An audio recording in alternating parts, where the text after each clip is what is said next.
Swayam Prabha. Digital India. Educated India.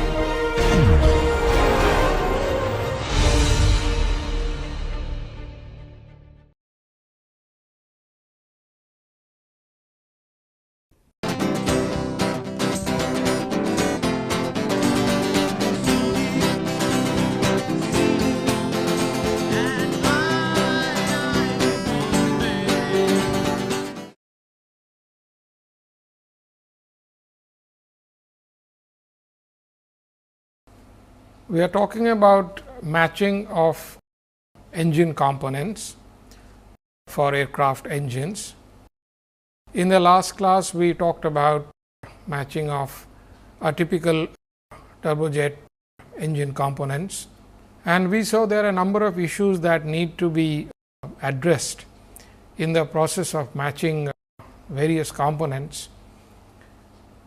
And we know that aircraft engines are not only turbojets, but you have the turbofans and you have the various other variants like turboshafts and turboprops. So, today we will first take a look at what kind of matching you would do to achieve a matched core engine. Now, all these engines that we talked about for aircraft application do have what we call core engine, which is composed of the high pressure compressor, the combustion chamber and the turbine. So, the matching of the internal components, the innermost components is the first thing that needs to be done, and of course, that is the thing that needs to be done in all variants of engines. So, we will first take a look at what you need to do to achieve a matched core engine, and then we will take a look at what you need to do if you wish to have matching of, let us say, the free turbine or the power turbine, which is often required for turbofan engines or turboprop engines. So, the matching often proceeds in a manner in such a way that the LP components and the HP components are matched first separately.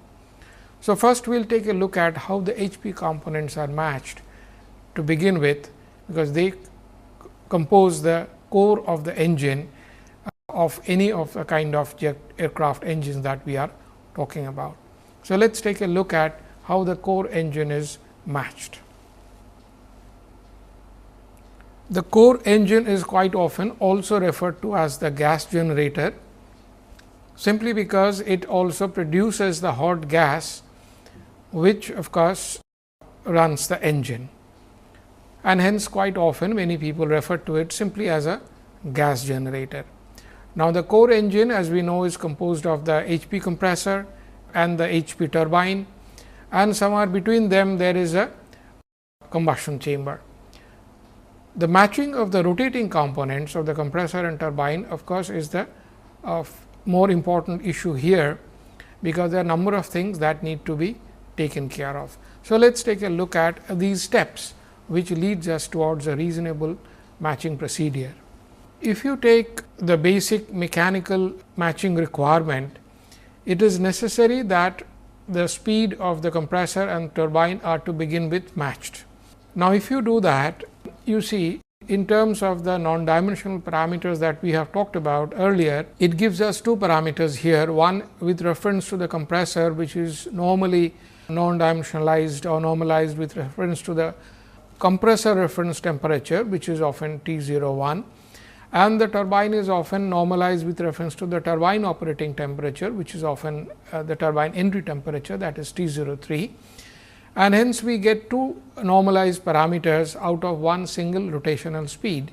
So, when we go to the respective compressor and turbine maps, they will probably take us to two slightly different speed lines, one with reference to the compressor map, another with reference to the turbine map. And these are the two speed lines we would need to match with each other in the matching procedure.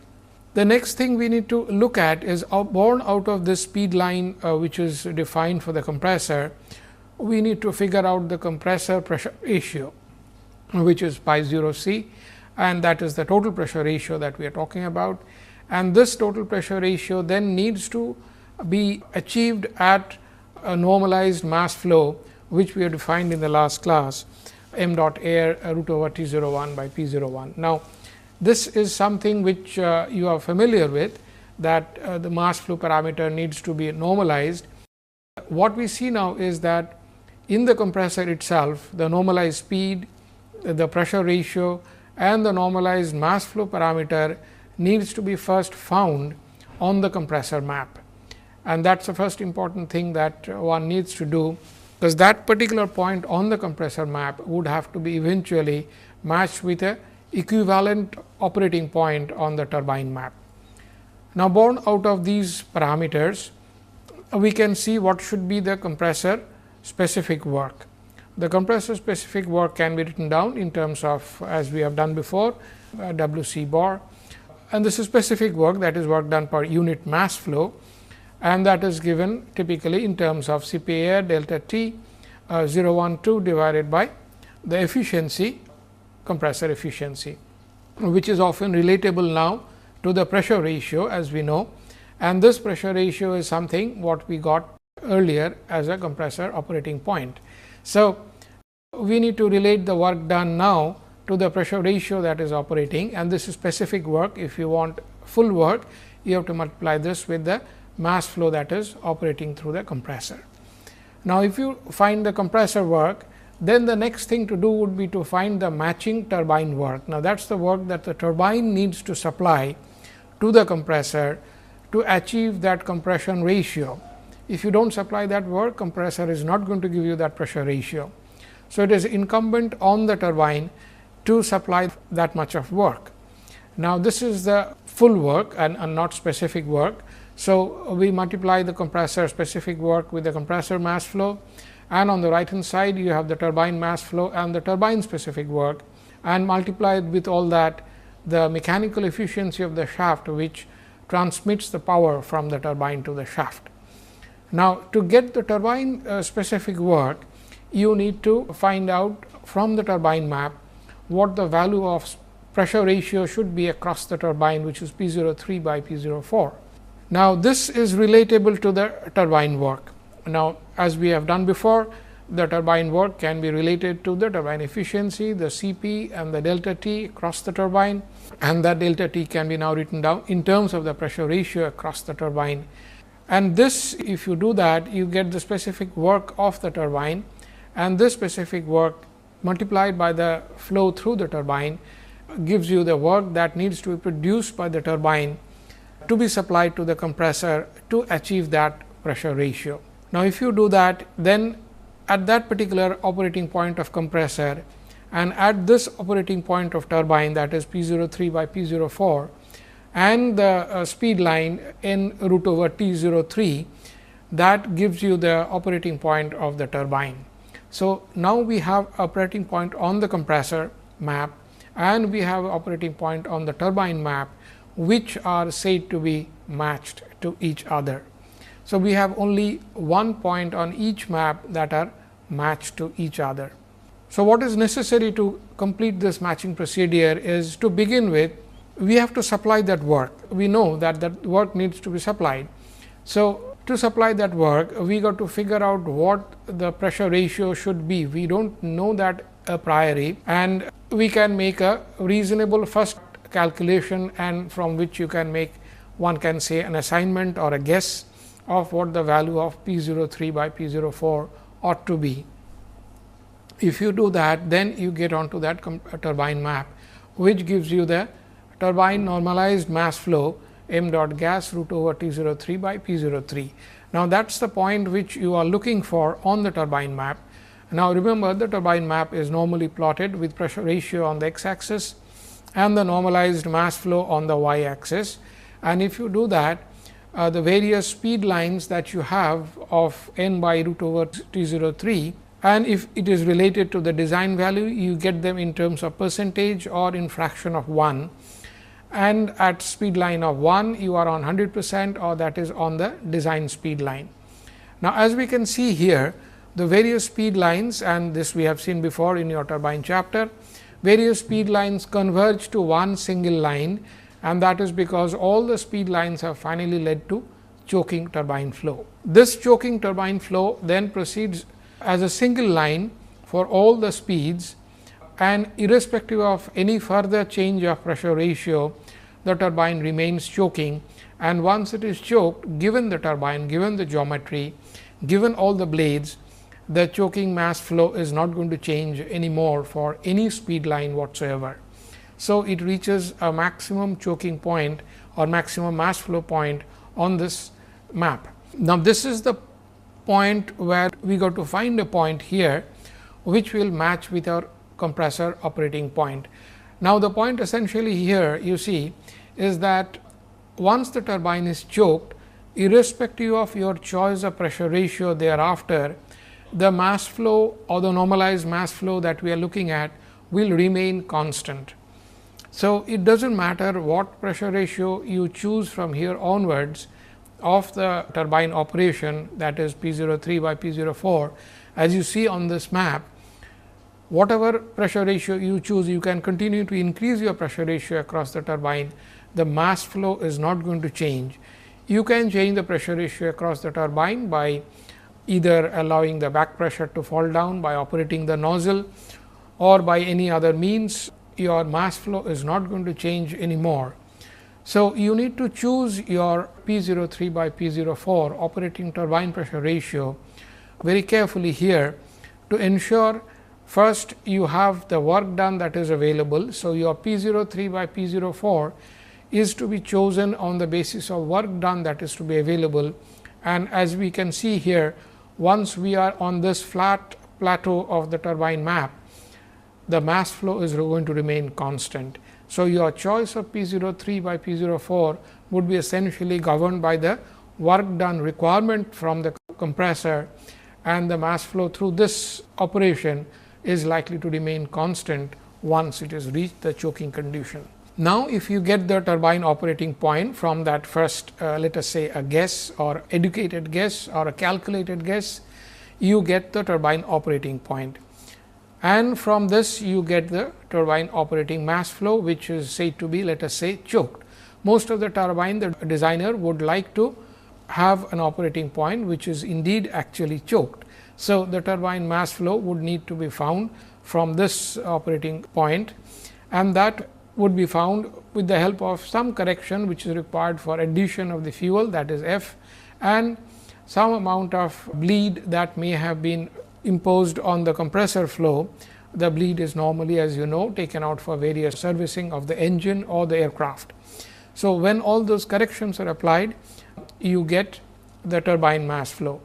Now, that is the turbine mass flow which you need to put back in your work done matching, which we did in the last slide. We can go back here, and this is where you got to come back and put your turbine mass flow to get your exact compressor turbine work matching. This has to be exact. There is no scope for being inexact over here. Now, if you do that, you get a operating turbine mass flow. From the pressure ratio we have got and from the turbine mass flow that we have got, we can find T 03 by T 01 using the mass flow balance. Now, if you use the simple algebra, you can get the mass flow balance of m dot gas by m dot gas is of course the turbine mass flow, and m dot air is the compressor mass flow. And if you simply use the normalized mass flow parameters that we have been looking at, and if you do all that and line them up, all the pressure ratios that are operative across the compressor, the turbine and the combustion chamber, and this is something we did in the last class also.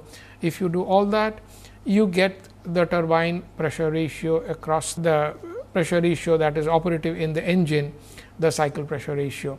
Now, this is the pressure ratio that the cycle is supposed to be designed for, and this is what we get now from mass flow balance between the compressor and the turbine. On the other hand, if you do the work balance between the gas generator components of compressor and turbine, if you write down the mass work done using the mass flow of the air and the gas, that is compressor and turbine, and the operating efficiencies of compressor and turbine, and the pressure ratios valid across the compressor and that valid across the turbine, and if you again put them together, you get T 03 by T 01. Now, this could possibly be another value. So, I have put here 203 by T01 prime. Now, this T03 by T01 double prime may not quite match the earlier value which you got from step number 10, that is from the mass flow balance that we have across the gas generator. So, you see you can get two different sets of T03 by T01, one from the mass flow balance and another from the work balance, and to begin with they may not match. If they do not match, you need to go back to step 6, which is of your work balance, and carry through to step 11 all over again till the two values match, that is the work balance, the T03 by T01 found from work balance and that found from mass balance. The gas generator components, compressor and turbine are not exactly matched. So, till that matching occurs, you need to do this iteration till you reach the equilibrium operating point of the gas generator components, compressor and turbine. Now, if you look at let us say matching of a power turbine.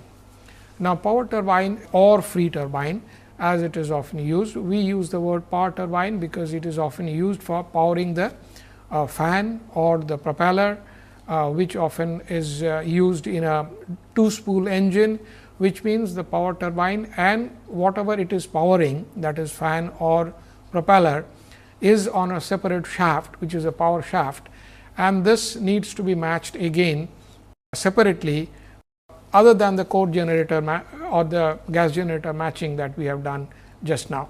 So, let us look at the matching of power turbine. Now, again here you have the power turbine related parameters to begin with.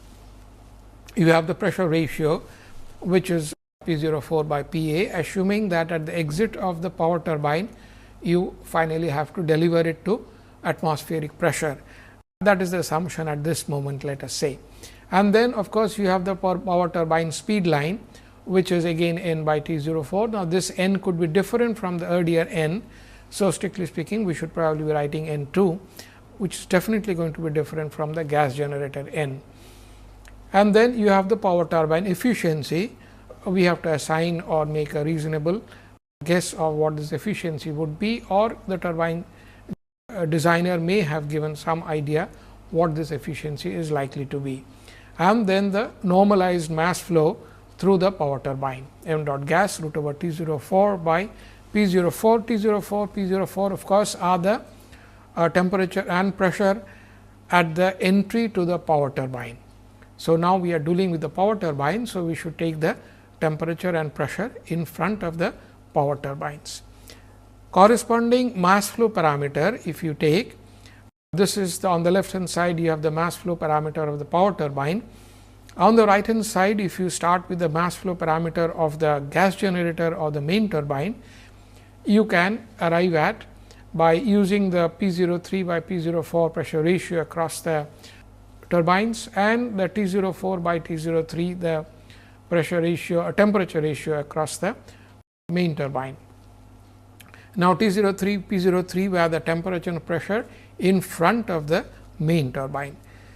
So, if you now use the pressure ratios across the power turbine, that is P04 by Pa to begin with the assumption that it is delivering to P5, which is equal to Pa, and correspondingly the P05 is equal to P01, which is the entry temperature to the engine.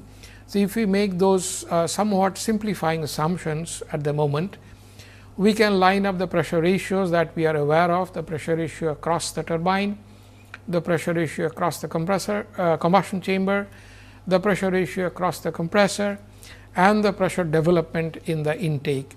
And if we line them all up, it gives us what the pressure ratio ideally should be across the power turbine when it delivers again back into the atmosphere. So, that in a simplistic manner tells us what the pressure ratio should be across the power turbine, and the above here gives us what the mass flow parameter, the normalized mass flow parameter should be in the power turbine. If we look at the procedure that we need to do, it is somewhat similar to what we have been doing. First, you got to select a normalized speed line on the compressor map. that is the compressor which the power turbine is driving, and select a point on the speed line as the operating point. So, first you got to find the speed line, and then which could be, let us say, the design speed line, and then select a point on this speed line as the operating point. To begin with, again it should be probably the design point. Later on, of course, we would need to do the off design matching exactly point by point in exactly the same manner. Then of course, you have the procedure for the gas generator, which we have done before just a while back. If you follow the same procedure again for the main turbine, we arrive at compressor power turbine pressure ratio, which could be found again firstly, as we have just now done, from the pressure ratios which are operating across the various components just preceding it: the main turbine, the combustion chamber, the compressor, and the intake, which were before the power turbine.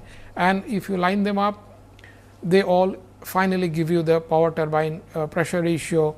Again, of course, as we have assumed before, that it is delivering to atmosphere.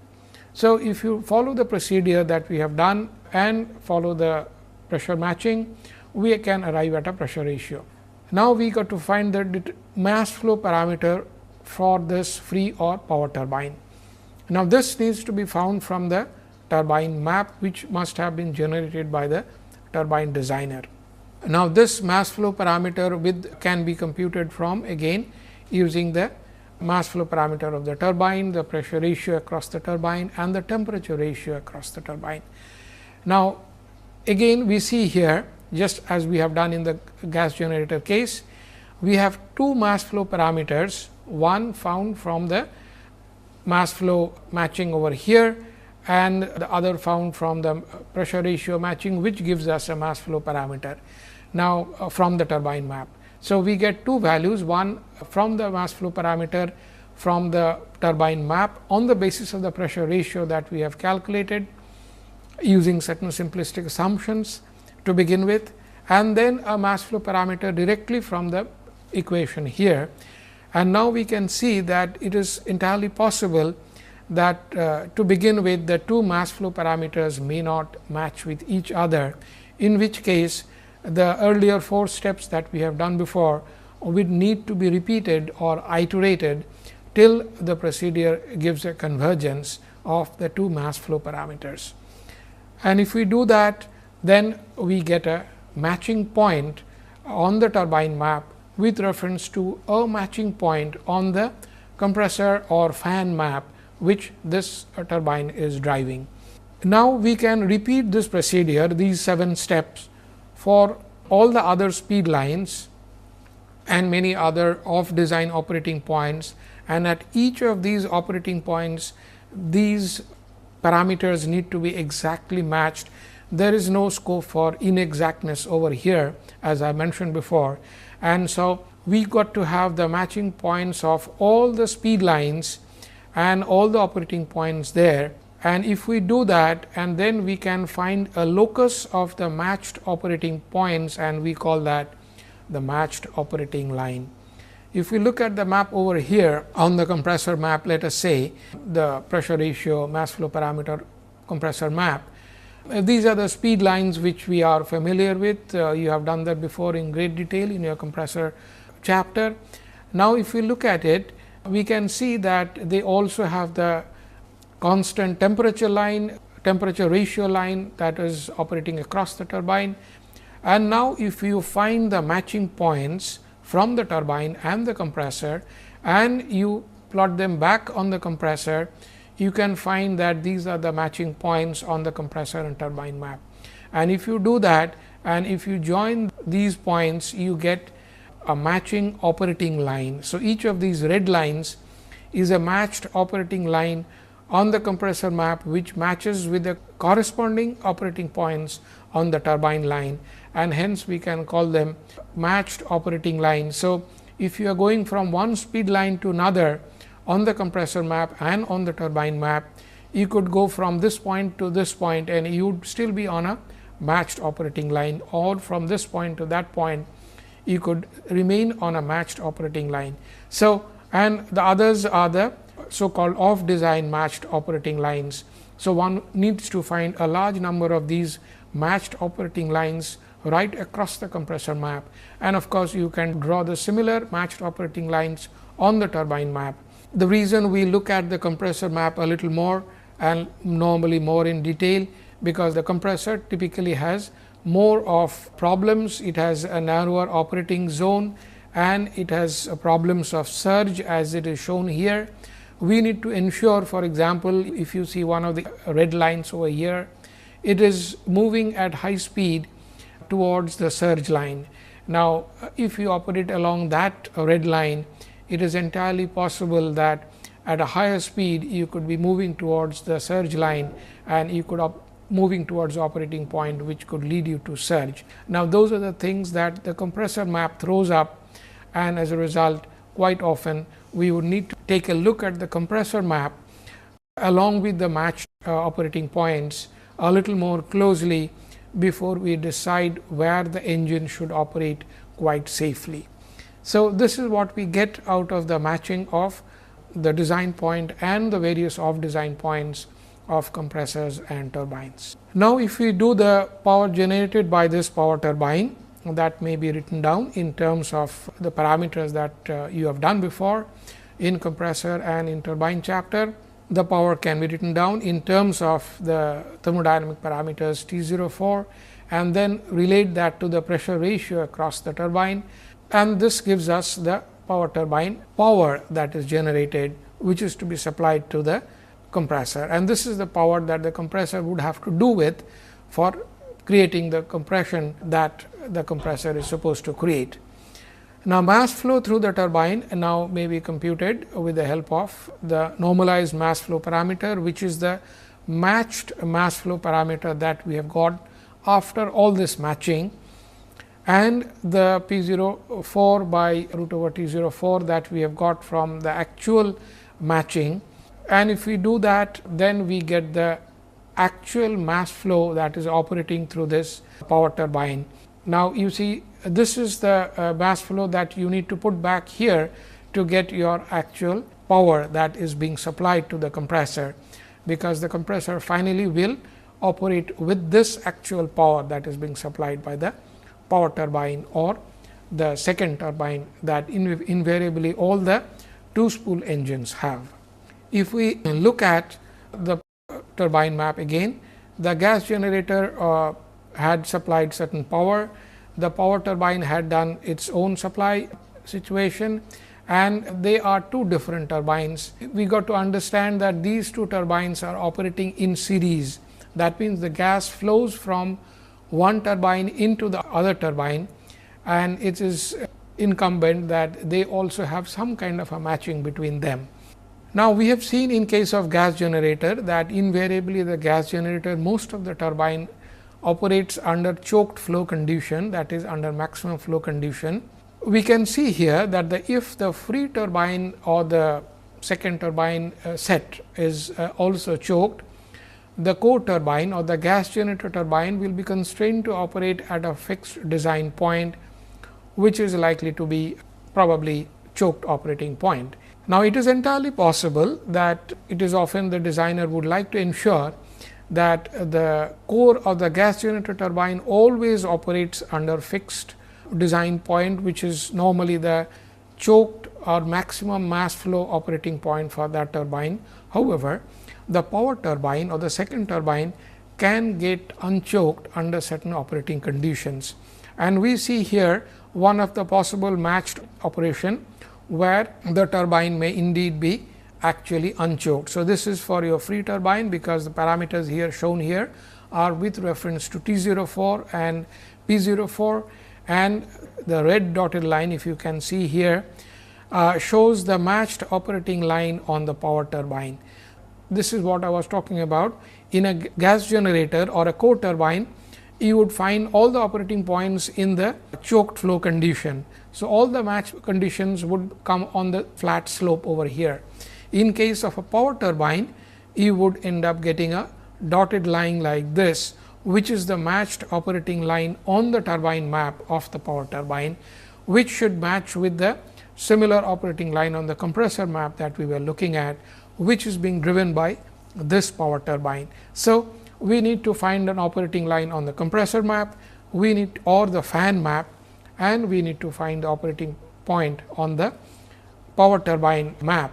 So, that we have two matched lines which are matched with each other by the procedure that we have just talked about. Let us talk a little about off design matching. The procedures that we have enumerated just now would indeed be valid, but let us take a look at the major issues that need to be taken care of for off design matching of the engines. If we look at a simple turbojet engine, the matching considerations here are: we need to match the compressor work with the turbine work. That is the first thing we need to. Now, if you have a single spool engine, it is a single spool matching of compressor work with the turbine map. Now, if you have a two spool engine, you have two sets of matching here requirement, which is the LPC matching with the LPT matching and the HPC matching with the HPT turbine. Now, the HP and the LP matching procedure would essentially proceed along the same line that we have just enumerated, except that the two will have to be done separately, and the matching of the mass flow, the matching of the pressure ratio, the matching of the work done would have to be done for two sets, one for the LP set and another for the HP set. And then we have to find the matched value of pressure ratio, matched value of mass flow or the normalized mass flow, and then we have to ensure that this work done are exactly matched, each for LP as well as for HP. And only after that we can say we have a matched operating point. So, all this needs to be done for one single operating point, and as we know, we have a very large number of important off design operating points. For each of those operating points, this procedure will have to be done very rigorously, and as I mentioned before, there is no scope for inexactness here. The matching would have to be exact. Let us take a look at some other kind of engine. For example, if you look at using power turbine, matching of a turbofan, or for that matter a turboprop, you would need to again have matching between the fan and the LP turbine. Typically, fan is run by the LP turbine, and you need matching between the fan and the LP turbine. In addition, if you have an engine where LP compressor and the fan are on the same spool, then as it is shown here, then you need a matching between the work done by the fan plus the work done by the LP compressor, and all that work needs to be supplied by the LP turbine as is shown here on the schematic, and that needs to be matched exactly, and we have the efficiency of the shaft which is powering the LP compressor fan combination from the LP turbine. And then of course, you have the HP compressor matched with the HP turbine through the HP shaft, that is the shaft over here. Now, this exactly shows that the work done for the HP turbine is to be supplied to the HP compressor for doing the compression work. We need to match the work, we need to match again the pressure ratio, and we need to match the normalized mass flow. So, that on the compressor map of HP and LP, and in case over here you see you need to match the fan and the LP compressor together with LP turbine. So, you need to go back to the fan map, you need to go back to the LP compressor map, and then you need to go back to the LP turbine map, and you got to find operating point on the fan map, on the compressor map, and on the LP turbine map, and these 3 points must match with each other. And this is the matching that you need to do rigorously and very exactly. And you got to do this for various off design operating points for which the engine is expected to operate. If we take a look at a typical 3 spool matching, the entire problem now takes a third fold, really speaking, that you have a fan mapping, you have a LP compressor mapping, and you have a HP compressor mapping with the respective turbines. You have 3 shafts and 3 spools, and all 3 need to be matched in exact manner in terms of again work done, in terms of mass flow operating through them, the normalized mass flows and the pressure ratios across these components to be exactly matched. And we got to find operating point on the fan map, on the compressor map, on the HP compressor map, exactly matching with the corresponding turbine maps of LPT2, LPT1 and HPT. Only after this has been done rigorously, we have matched operation of all the 3 spools at any given operating point. So, that is the rigor with which we need to do the matching. Until we do that, we do not really have a matched engine. Let us take a quick look at a typical engine, that is, let us say, powering maybe a turboprop or a turbo shaft. The basic engine is of course, the gas turbine engine that we were looking at, and we may look at a typical 2-spool engine, where the main spool is essentially the gas generator, that is the compressor turbine combustion chamber, which we talked about a little while earlier. And we have a free or a power turbine, which is powering something straight out of this engine, and it is powering maybe a propeller of a turboprop engine or a rotor of a turbo shaft engine. And what is shown here is the gas generator mapping is to be done with the help of the core engine compressor turbine mapping, but the compressor mapping needs to be done with the gas generator mapping, but the rotor mapping or the propeller mapping needs to be done separately. We got to find the characteristic or the work done necessary of the rotor or the propeller, and the power needs to be supplied by the LP turbine for that requirement, because that fan or that propeller or that rotor is the primary thrust creating mechanism flying the craft. So, we need to ensure that we have a LP turbine that is supplying the work that is necessary here. The most important thing, of course, is the work matching. We do not have to bother about the mass flow matching here, because they are 2 different entities. The mass flow working on the propeller is completely different from the mass flow operating on the turbine, and hence we do not have to bother about the mass flow matching, but the work matching has to be exact. In case of propellers or the rotors, if the work matching is not exact, you have to understand that the propeller or the rotor will not be working at its operating speed or RPM, and if it does not operate at the RPM, it will not create the thrust that it is supposed to create. So, the thrust creation of that propeller or for that rotor is extremely dependent on the speed at which it is rotating, and if it does not reach its speed, it will not reach its speed if you do not supply the power that is being supplied from the turbine.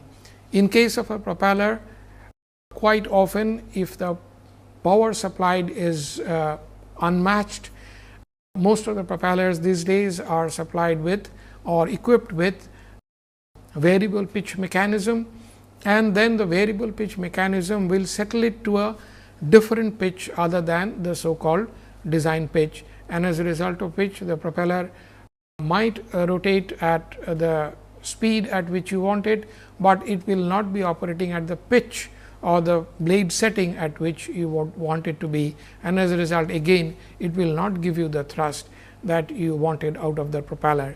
So, exact matching between the rotor or propeller work and the work supplied by the turbine from inside the engine is extremely important under design and various off design operating conditions. We take a look at a different kind of engine which we have talked about before. Now, this engine has effectively 3 different matchings that are required. One is the core generator, the HP matching of the compressor and the turbine, and then we have the LP compressor and turbine matching, which of course supply power to the LP compressor over here. And then we have the third matching, which is the aft fan, which is mounted on top of a set of LPT2. It may be 2 turbines, it may be a single turbine, and on top of that we have a aft fan that is mounted. Now, the aft fan is directly driven by the turbine, does not need a shaft. So, there is no shaft over here, and aft fan is being directly driven by the turbine, which is inside the engine. Now, since the power is being directly supplied, the matching has to be exact between the power generated by this aft fan LPT2 and this aft fan. And this matching again does not require a mass flow matching, but it is definitely a very exact power matching that you need to immediately achieve. And of course, you need to find the operating point on the aft fan operating map, or the, if you take an aft fan as a compressor, which is it is indeed, you got to find that compressor or the aft fan map, and on the aft fan map you got to find a point at which the turbine power is exactly matched to that aft fan. So, again you need to find a point on the aft fan map, you got to find a point on the turbine or LPT2 map, and the two should exactly match with each other in terms of the work balance. And this is what mean that when we need a matching, we need to take care of number of issues in terms of the components that are inside the engine. We got to find work balance, we got to find pressure ratio balance or matching, and sometimes we need to take care of the non-dimensionalized or normalized mass flow matching. In case of it is matching with certain external components like propeller, the work done matching has to be exact, and that matching would only ensure that you get the thrust that you have designed the engine for. Otherwise, if the matching is inexact, you do not get the thrust that the engine is designed for. So, this is what the matching essentially achieves through various kinds of engine that we have been talking about. Let us take a look at, after the matching, you need to ensure that you have an engine which goes with an aircraft. For an engine to go with an aircraft, it is necessary that it is a compact engine and it needs to be sized. Now, the sizing of the engine, quite often it is a fairly comprehensive topic on its own. So, we will take a very brief look at the two components that essentially dominate the sizing of the engine, the inlet sizing and the exhaust nozzle sizing. Now, we have done the aerodynamics of inlet or intake or nozzle in great detail in the intake nozzle chapter. We will simply take a look at what the sizing of these two components mean, because once these two components are sized, rest of the major components inside would have to be sized within those sizes. So, here the engine size is not fixed at the end of component matching or the component design. We need to find the geometry of the intake and the nozzles from the free stream aerodynamics that we have been doing for quite some time over the many lectures, and this is done at the so called design point. That means, the design airflow, air mass flow that the engine is operating with needs to be considered for sizing the inlet. So, if we take ideal value of the area that is required for the air mass flow to come in, this needs to be found with reference to the inlet area that we need to create for creating the inlet geometry. Now, this capture area, this is often called the capture area, which captures the required amount of air mass flow with which the engine can operate at the design point and create the so called design thrust. This needs to be determined because both the engine RPM for the different for the typical flight condition and the ratio, that is the ideal aerodynamic area and the capture area, are to be held constant during this matching. Now, engine airflow that is normally accelerated from the free stream Mach number, which could be the flight Mach number, to the capture area Mach number at the inlet face of the engine. We need to take into account that there is a little bit of acceleration over there. And in order to prevent the choking of the inlet, if you are not careful, it could happen, because most of the transport aircraft, for example, fly at a flight Mach number of the order of 0.85, and if there is an acceleration in front of it before it enters, it could actually go into a choking mode. So, we need to take care of that. The inlet capture area quite often is slightly larger than the capture area that would indeed be thought of on the basis of the aerodynamic area that may be calculated easily from the aerodynamics that you have done in your intake chapter. If you look at the simple diagram which you are probably familiar with by now, you have a certain area of the flow that is coming from the free stream. This free stream area is supplying flow into this intake, which let us say would have an area A1, and let us say for a flight Mach number of 0.8 or thereabouts. Quite often, to avoid various kinds of shortfalls and on one hand and to avoid choking on the other hand, certain simple rule of thumb measures are taken. One is you try to take a 4 to 5% margin, safety margin for the aerodynamic effects that may create a shortfall in the mass flow. You remember, if you have 4 to 5% shortfall in mass flow, your thrust production of the engine will fall by 4 to 5% directly. So, one needs to take care of that a priori while creating the geometry of the engine. And then of course, if you apply all the factors over here, one can see here that you could arrive at a final design area, which could be of the order of 16% of the reference area that you get from ideal aerodynamics. If we look at the map of typical intake, the typical cycle design would give you a point over here, which is fine as far as your operation of the engine at cruise condition, which is where your intake is normally designed for. On the other hand, you might get a sizing point after the sizing, that is taking into account the matching of the shortfall of the mass flow, and on the other hand taking into account the fact that under certain conditions engine could actually face a choking flow in front of it. Avoiding both of them, you could arrive at a sizing point which is slightly different. Then the intake would indeed look like it would be good for flying even at higher altitudes and at a different Mach number. So, the sizing point could indeed come out to be a slightly different operating point of the aircraft engine than the ideal matching point between the engine and the aircraft. So, this is the kind of sizing that you would need to do, that you need to finally configure an intake geometry, the solid geometry, which would indeed be fabricated, which caters to all the needs, and it needs to take into account a couple of aerodynamic issues that typically could happen in front of the intake, and indeed if it does happen, it will affect the entire engine altogether in terms of the performance that you get from the engine. So, these are some of the simple safety factors that needs to be done to create the solid geometry of the engine body. Intake is typically the largest part of the aircraft engine, and hence once you have the engine maximum diameter, let us say sized, typically that sets the size of the engine.